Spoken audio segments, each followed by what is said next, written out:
Ladies and gentlemen, welcome back to the channel and welcome to Tuesday's edition of Celtic Transfer Talk, where we have a few updates for you this afternoon, including Celtic's pursuit of Manchester City centre-half Simpson-Pusey. It looks as though that deal is going forward.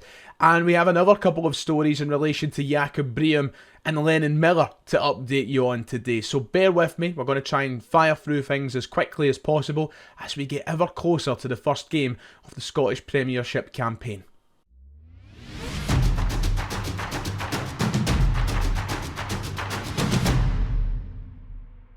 If you haven't already, please make sure to hit like and subscribe. It would be much appreciated. We are so close now to the first game of the season, so thank you all for the support throughout the entirety of this summer transfer window thus far. However, we're not at the end quite yet. Still over a month until the window slams shut. We'll be here every day giving you all the updates. So hit all those buttons below, stay informed and stay with me. So on Sunday night, Mark Hendry and Celts Are Here broke the story in relation to Celtic looking at Simpson-Pusey of Manchester City as a potential centre-half option. In that initial story that broke on Sunday night, we were told that Simpson-Pusey was certainly an option that Celtic were going to explore further with a loan bid of some form. However, there was interest at Celtic and within the English Championship as well. There was a number of sides who were interested in his situation. The young 19-year-old coming off the back of a fantastic Premier League 2 season. He was Premier League 2 Player of the Year and went on to make 6 appearances for Manchester City's first team, including Champions League games. Well, today we've got another update via Sky Sports, which could indicate he is a potential Celtic player soon, because it seems like stuff is progressing quite nicely on that deal. Anthony Joseph gave us this update around 11 AM this morning, saying that Celtic are now in talks with Manchester City centre-back Simpson-Pusey, and it's understood that the clubs are discussing terms on a season-long loan deal for the 19-year-old. A number of clubs in England are also keen on the player. That's still been included in this report, but Manchester City are only entertaining loan offers. So there is 2 major points to take away from this update today. Or you could maybe even say 3. Number 1, Celtic are now in the middle of negotiations to try and bring in Simpson-Pusey on a loan deal. Number 2, that by the sounds of things could be leading the way in bringing Simpson-Pusey to Celtic ahead of these Championship clubs. You would imagine that Champions League football plays a big part in that. But number 3, and I suppose the biggest takeaway of it all, is that Manchester City are only entertaining loan offers. Now, that's not to say that it's 100% ruling out the possibility of an option or obligation to buy. However, I would say that the wording of it makes it sound incredibly unlikely. So that whole conversation we had the other day about a potential loan deal with no future option of signing the player, and with it sort of being pointless for Celtic, yeah, that conversation is rearing its head again, because fans are wondering, well, is there even a point? I'll reiterate the point that I made the other day. I have no problem with the player himself. I genuinely think he's a really good player, a really good talent. I think he could improve our back line. Not everybody is as sold on that as me, because it's a 19-year-old inexperienced player from the Manchester City Academy, but he's also one of the most spoke about prospects in the English football leagues at the minute. So I'm pretty confident he'd be good and a good addition to our back line. But I can understand the reservations and the criticisms surrounding the nature of the transfer. Celtic are once again cheaping out, going for a loan move, when there's millions of pounds to spend there, and when we should be trying to establish some form of consistency in our back line. We should be looking for a permanent partner to Cameron Carter-Vickers for not only this season, but for seasons moving forward. And I know at Celtic that's difficult anyway, because somebody can come in, play one good year, and suddenly they're off. Look at Nicholas Kuhn, who was here no longer than 17 months. But I still think that you should be trying to improve for years ahead rather than just the here and now. So there's a general disappointment surrounding the player himself. But I'll bring it back to Adam Idah, who came in similar circumstances back in the January of 2023, or 2024, sorry, when he first arrived at the club. He came under so much scrutiny because of the situation, Celtic cheaping out and going for a loan move, going for somebody who was playing at Norwich City. But it was never Adam Idah's fault he was in that situation. So I urge you, if Simpson-Pusey ends up becoming a Celtic player, don't take your frustrations out on him.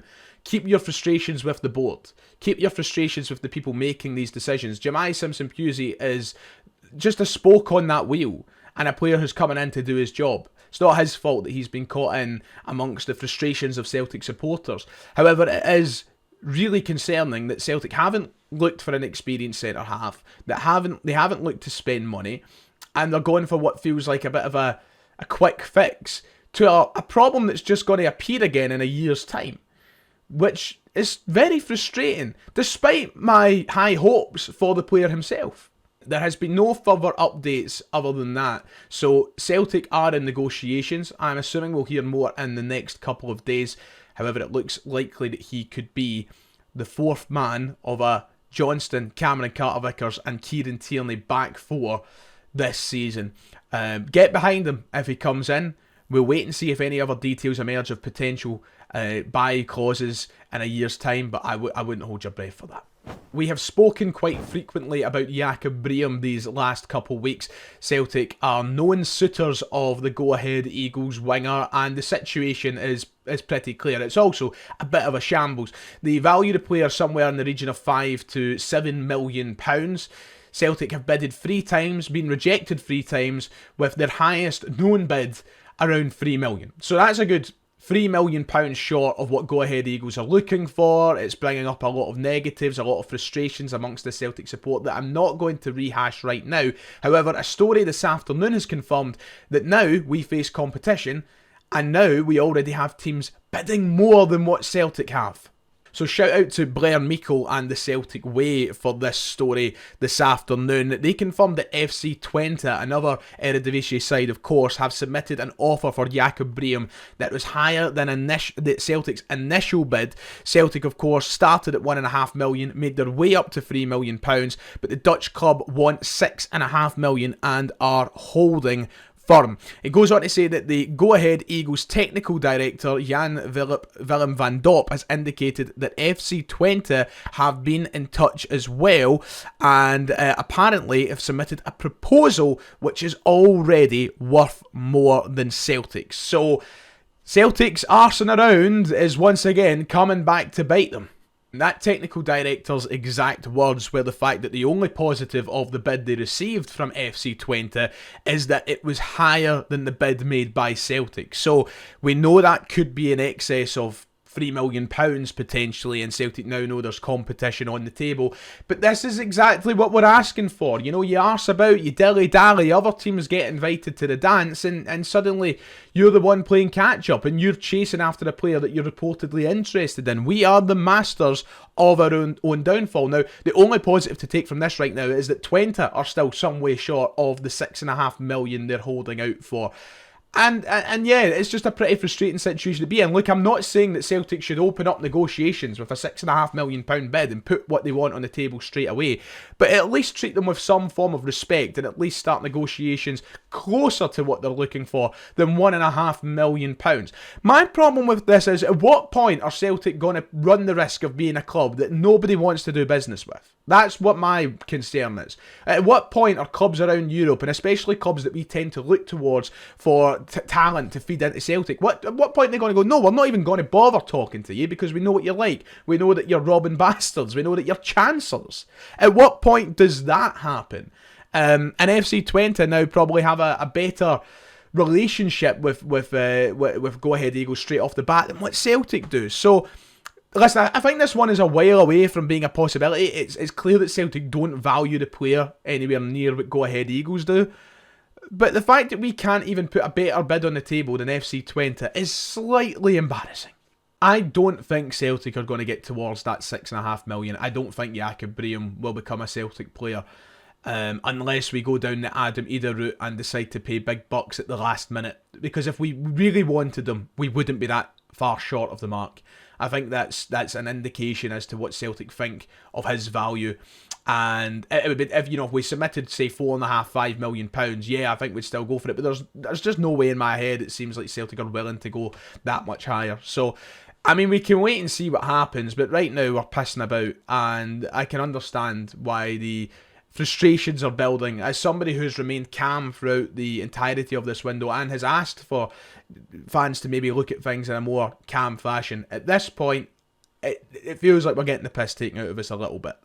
Lennon Miller, he wasn't somebody I was planning on talking about today, but let's just get this out the way very, very quickly. It looks as though his future has now been decided and we might have an idea of where he's going, and that isn't Celtic, because this was a story that came out of Italy over the last 24 hours that Bologna are now pushing to finalise a deal for Lennon Miller, and that means that the whole saga and the idea of him coming to Celtic is probably coming to an end. Not to many people's surprise, I would say. Bologna are now pushing to sign Lennon Miller from Motherwell, but Udinese remain interested in the player.